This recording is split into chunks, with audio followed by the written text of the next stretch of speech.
এই রমজানে একটি নামাজের কথা বলবো, শত কষ্ট হলেও এই নামাজটা আপনি ছাড়বেন না, একবার হলেও এই নামাজটা আপনি পড়বেন। নবীজি এই নামাজের এত গুরুত্ব দিতেন, নবীজি বলেছেন জীবনে একবার হলেও তুমি এই নামাজটা পড়বে। এই হাদিসটি ইবনে মাজাহ শরীফের, তিরমিজি শরীফের এবং আবু দাউদ শরীফের 1297 নম্বর হাদিসের মধ্যে এই হাদিসটা বর্ণনা হয়েছে এই নামাজের কথা। নবীজি তার চাচা আব্বাস রাদিয়াল্লাহু তাআলা আনহুকে ডাক দিয়ে বলেন, চাচা আমি আপনাকে এমন একটি নামাজের কথা বলছি, এই নামাজটা আপনি প্রতিদিন একবার হলেও আপনি আদায় করবেন।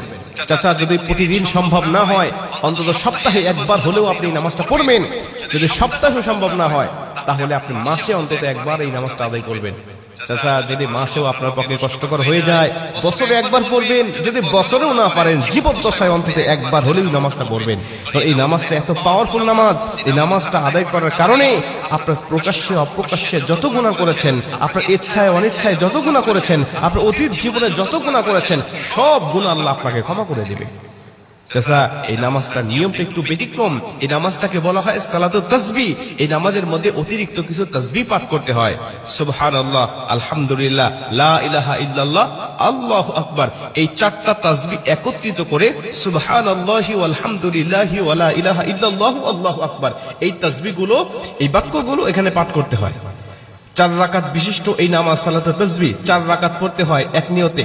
4 রাকাত নামাজে প্রতি রাকাতে 75 বার করে করে মোট 300 বার এই তাসবিহটা পাঠ করতে হয়। সুবহানাল্লাহি ওয়াল হামদুলিল্লাহি ওয়া লা ইলাহা ইল্লাল্লাহু আল্লাহু আকবার, এই তাসবিহটা, এই দোয়াটা 75 বার করে করে প্রতি 4 রাকাতে মোট 300 বার করে আপনি পাঠ করবেন। কি নিয়মে পাঠ